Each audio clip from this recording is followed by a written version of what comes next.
Naglabas ng advisory ang DOH at ang Bureau of Quarantine na magsasagawa sila ng arrival screening para sa mga visitor na pupunta sa bansa na manggagaling sa bansa kung saan nag-originate ang bagong variant ng COVID. Isa na dyan ang Singapore na may mataas na COVID cases araw-araw. Ngunit mababasa sa advisory na wala namang pinapatupad na kahit anumang protocols para sa mga Filipino at lalong-lalo sa mga uuwing OFW.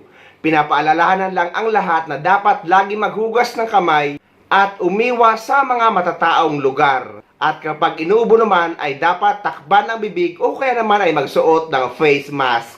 Inaabisuhan din ang lahat na dapat sagutin ng tama ang e-travel health declaration kung may nakasalamuha ba kayo na may sakit sa loob ng 30 days o kaya naman kung kayo mismo ang nagkasakit sa loob ng 30 araw. Pero binisita ko ang e-travel website kung may nabago ba sa mga dapat sagutan. Pero guys, sa ngayon ay wala pa din naman. Yung dalawa lang na kung may nakasalamuha kang may sakit o kaya naman kung ikaw yung mismo nagkasakit sa loob ng 30 araw.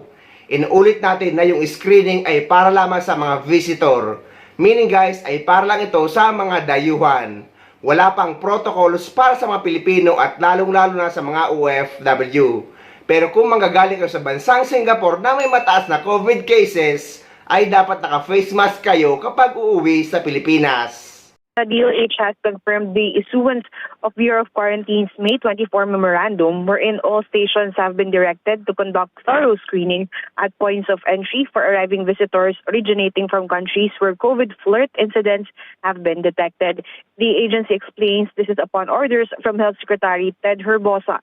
This also comes after the WHO's announcement of variants under monitoring or VUM, including KP.2 and KP.3, nicknamed flirt variants. Under the new BOQ memo, the public is reminded to take basic health measures such as frequent hand washing, coughing etiquette, avoiding crowded situations, and getting in contact with people with flu-like symptoms. All travelers are also asked to complete the health questionnaire available on the e-travel application. Home isolation is advised for those who develop signs and symptoms of COVID-19.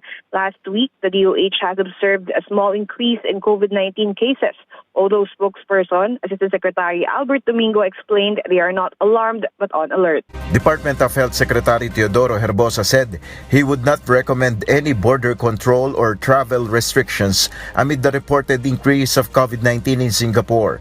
At the Palace press briefing, Secretary Herbosa said he would not suggest the enforcement of mandatory wearing of masks among the public. Luckily, even the one in Singapore is mostly respiratory tract infection, ubo-sipon, common cold. So I'm not thinking border control, mandatory masks. I'm not thinking that. Singapore has seen a new spike in COVID-19 cases in the past 2 weeks, a result of the COVID-19 sub-variants. The DOH assured the public that it continues to track COVID-19 case counts and newly designated variants under monitoring in parallel with international developments. Mabilis siyang makahawa because of the outbreak in Singapore. So it's contagious but it's not virulent, that doesn't kill. Kasi wala pa silang reported deaths. Right? So yun ang binabantayan natin. The behavior of this new variant. That's why it's a variant under monitoring. We're monitoring it. And we'll look at it. Maybe it's nothing to worry about. Or maybe it will just die down from the activities there in Singapore. The DOH advised the voluntary and proper use of face mask along with observance of standard precautions like hand washing, avoiding crowds, and choosing good airflow. The health chief also encouraged the public, especially those who experience flu-like symptoms, to get tested for COVID-19 only when they have access and if their respiratory distress lasts longer than 5 days. So wala namang dapat ipangamba ang mga Pilipino, lalong-lalo na ang mga OFW sa gagawing screening ng ating gobyerno. Dahil para lang naman ito sa mga bisita o mga dayuhan na manggagaling sa bansa na may mataas na COVID cases. Magsuot na lang kayo ng face mask kung inuubo kayo para hindi na kayo makahawa. Dahil ngayon ay naka-alerto lang naman ang ating gobyerno para sa pag-iingat sa lahat.